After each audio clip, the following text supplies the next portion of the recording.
பிரியமானவர்களே, இயேசுவின் நாமத்தில் அன்பின் வாழ்த்துக்கள். இந்த 3வது பாகத்தில் உங்களை சந்திப்பதிலே மிகவும் சந்தோஷம். யோவான் 3ஆம் அதிகாரம் 1ஆம் வசனத்திலிருந்து நாங்கள் வாசிப்போம் என்று சொன்னால், யூதருக்குள்ளே அதிகாரியான நிக்கோதேமு என்னப்பட்ட பரிசேயன் ஒருவன் இருந்தான். அவன் ராக்காலத்தில் இயேசுவினிடத்தில் வந்து, ரபி, நீ தேவனிடத்திலிருந்து வந்த போதர் என்று அறிந்திருக்கிறோம். ஏனெனில் ஒருவனும் தன்னுடனே தேவன் இராவிட்டால் நீர் செய்கிற இப்படிப்பட்ட அற்புதங்களை செய்ய மாட்டான் என்றான். இயேசு அவனுக்கு பிரதியுத்தரமாக, ஒருவன் மறுபடியும் பிறவாவிட்டால் தேவனுடைய ராஜ்யத்தை காண மாட்டான் என்று மெய்யாகவே உனக்கு சொல்லுகிறேன் என்றான். அதற்கு நிக்கோதேமு, ஒரு மனுஷன் முதிர் வயதாய் இருக்கையில் எப்படி பிறப்பான்? அவன் தன் தாயின் கற்பத்தில் 2ஆம் தரம் பிரவேசித்து பிறக்கக்கூடுமோ என்றான். இயேசு பிரதியுத்தரமாக, ஒருவன் ஜலத்தினாலும் ஆவியினாலும் பிறவாவிட்டால் தேவனுடைய ராஜ்யத்தில் பிரவேசிக்க மாட்டான் என்று மெய்யாகவே உனக்கு சொல்லுகிறேன் என்றார். ஒருவன் மறுபடியும் பிறவாவிட்டால் தேவனுடைய ராஜ்யத்தை காண மாட்டான் என்று சொல்லி ஆண்டவராய் இயேசு கிறிஸ்து இந்த வார்த்தையிலே குறிப்பிடுவதை நாங்கள் பார்க்கிறோம். மறுபடியும் பிறப்பது என்பது பாவத்துக்கு செத்து நீதிக்கு பிழைக்கிறதான ஒரு அனுபவமாக இருக்கிறது பிரியமானே. எனவே ஒரு மறுபடியும் பிறந்தான மனிதன்தான் தேவனுடைய ராஜ்யத்துக்குள்ளே அங்கே கடந்து போக முடியும் என்று இந்த வார்த்தையிலே பார்க்கிறோம். மறுபடியும் பிறப்பது என்பது பழைய பாவ வாழ்க்கையிலிருந்து இயேசு கிறிஸ்துவுக்கு கீழ்ப்படிவதால், அதாவது அவருடைய வார்த்தைக்கு கீழ்ப்படிவதால் மாற்றமடைந்து உருவாகும் புதிய ஒரு வாழ்க்கையாகும். அது மாத்திரமல்ல, மார்க்கெலின சுவிசேஷத்திலே ஆண்டவர் 10ஆம் அதிகாரம் 15ஆம் வசனத்திலே நாங்கள் வாசிப்போம் என்று சொன்னால், எவனாகிலும் சிறு பிள்ளையை போல் தேவனுடைய ராஜ்யத்தை ஏற்றுக்கொள்ளாவிட்டால் அவன் அதில் பிரவேசிப்பதில்லை என்று மெய்யாகவே உங்களுக்கு சொல்லுகிறேன் என்று சொன்னான். அப்போ எவனாயிலும் அந்த ஒரு சிறு பிள்ளையை போல தேவனுடைய ராஜ்யத்தை ஏற்றுக்கொள்ளணும். தேவனுடைய ராஜ்யத்தை ஏற்றுக்கொண்டா தானே ராஜ்யத்துக்குள்ள போகலாம். அந்த ராஜ்யத்துக்குரிய காரியங்கள், ராஜ்யத்துக்குரிய வார்த்தை, ராஜ்யத்துக்கு போகிறதான இந்த கட்டளைகள், அந்த கற்பனைகளை கை கொண்டு கடந்து போகலாம். எனவே சிறு பிள்ளையை போல ராஜ்யத்தை நம்ம ஏற்றுக்கொள்ளணும். நீங்கள் அநேகம் பேர், அதாவது பெரிய ஒரு படித்த நிலைமையில எனக்கு எல்லாம் தெரியும், எல்லா காரியம் தெரியும் என்று சொல்லி தன்னை தாழ்த்தாதபடி, ராஜ்யத்தை குறித்து சிந்திக்காதபடி, ராஜ்யத்தை பேசாதபடி, ராஜ்யத்துக்குரிய காரியங்களை சிந்திக்காதபடி, அதற்கு ராஜ்யத்துக்கு போகிறதான அந்த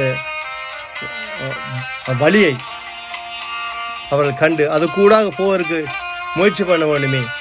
அப்படின்னு சொன்னால் வார்த்தை எங்களை ராஜ்யத்துக்குள்ளே கொண்டு சேர்க்கிறதா இருக்கிறது. வார்த்தை எங்களை ஆண்டவர் சொன்னால், நானே வழியும் சத்தியமும் ஜீவனும் இருக்கிறது, அவர்தான் வழி. இந்த வார்த்தையாகிய வழிக்குள்ளாக நாங்கள் கடந்து போகிற வழியில் தான் ராஜ்யத்துக்குள்ளே கடந்து போகலாம். ஆமென், ஹல்லேலூயா. பிரியமான பிள்ளைகளே, 1 கொரிந்தியர் 6ஆம் அதிகாரம் 9ஆம் வசனத்திலே இருந்து நாங்கள் வாசித்து பார்ப்போம் என்று சொன்னால், 6ஆம் அதிகாரம்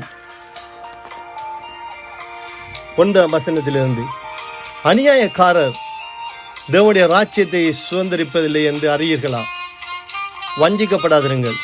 வேசி மார்க்கத்தாரும், விக்கிராராதனைக்காரரும், விபச்சாரக்காரரும், சுய புணர்ச்சிக்காரரும், ஆண் புணர்ச்சிக்காரரும், திருடரும், பொருளாசைக்காரரும், வெறியரும், உதாசீனரும், கொள்ளைக்காரரும் தேவனுடைய ராஜ்யத்தை சுதந்திரிப்பதில்லை.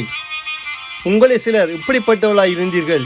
ஆயினும் கர்த்தராகிய இயேசுவின் நாமத்தினாலும் நமது தேவனுடைய ஆவியினாலும் கழுவப்பட்டீர்கள், பரிசுத்தமாக்கப்பட்டீர்கள், நீதிமான்களாக்கப்பட்டீர்கள். எல்லாவற்றையும் அனுபவிக்க எனக்கு அதிகாரம் உண்டு, ஆகிலும் எல்லாம் தகுதியாயிராது.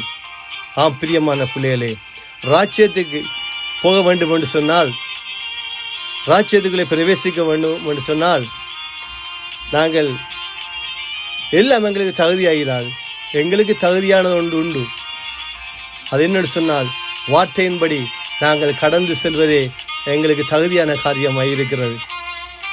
எனவே எல்லாவற்றையும் அனுபவிக்க எனக்கு அதிகாரம் உண்டு, ஆகிலும் எல்லாம் தகுதியாகிறார். எனவே ராஜ்யத்துக்குள்ளே போகிற பிள்ளைகளுக்கு சில தகுதிகள் இருக்கிறது. சில என்னென்ன செய்ய வேண்டும், என்னென்ன காரியங்களை விட்டு நாங்கள் விலக வேண்டும் என்பது அவருடைய வார்த்தையிலே கூறப்பட்டிருக்கிறது. எனவே கர்த்தருக்குள் அருமையான பிள்ளைகளே, ஒழுக்கமற்ற வாழ்க்கை வாழ்ந்து உலகத்தின் வழிகளை பின்பற்றுகிறவர்கள் எப்படி பகிரங்கமாக சாட்சி இட்டாலும் சாட்சி சொன்னாலும் அவர்கள் மறுபுறப்படையாமல் சாத்தான் பிள்ளையாகவே இன்னும் இருக்கிறார்கள் என்று சொல்லி நாங்கள் பார்க்கிறோம். பகிரங்கமாக எப்படி சாட்சி சொன்னாலும் இயேசு நாமத்தை குறித்தவர்கள் பேசினாலும் மறுபுறப்படையாவிட்டால், அவருடைய வார்த்தைக்கு கீழ்ப்படியாவிட்டால் ராஜ்யத்துக்குள்ளே பிரவேசிக்க முடியாது. ராஜ்யத்துக்கே பிரவேசிப்பதற்கு, இந்த கிங்டத்துக்குள்ளே போகிறதுக்கு எங்களுக்கு தகுதிகள் இருக்கிறது. ஆமேன். ஒரு மனம் திரும்பலுக்கு நாங்கள் வரணும். இந்த ராஜ்யத்தை சிறு பிள்ளை போல ராஜ்யத்தை நாங்கள் ஏற்றுக்கொள்கிற வேளையில் தேவன் தாமே இந்த பரிசுத்தமான ராஜ்யத்துக்குள்ளே கடந்து செல்லத்தக்கதாக எங்களை அவர் ஆயத்தப்படுத்துகிறவராக இருக்கிறார்.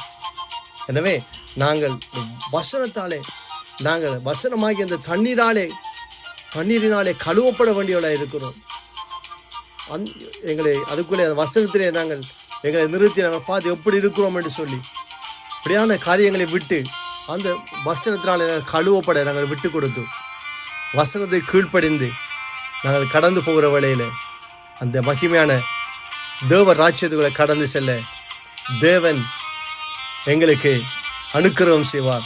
கிருபை செய்த வழி நடத்த வல்லமையுள்ளவராக இருக்கிறார். ஆமேன். தேவன் உங்களை ஆசீர்வதிப்பாராக. 4வது பாகத்திலே சந்திப்போம். ஆமேன்.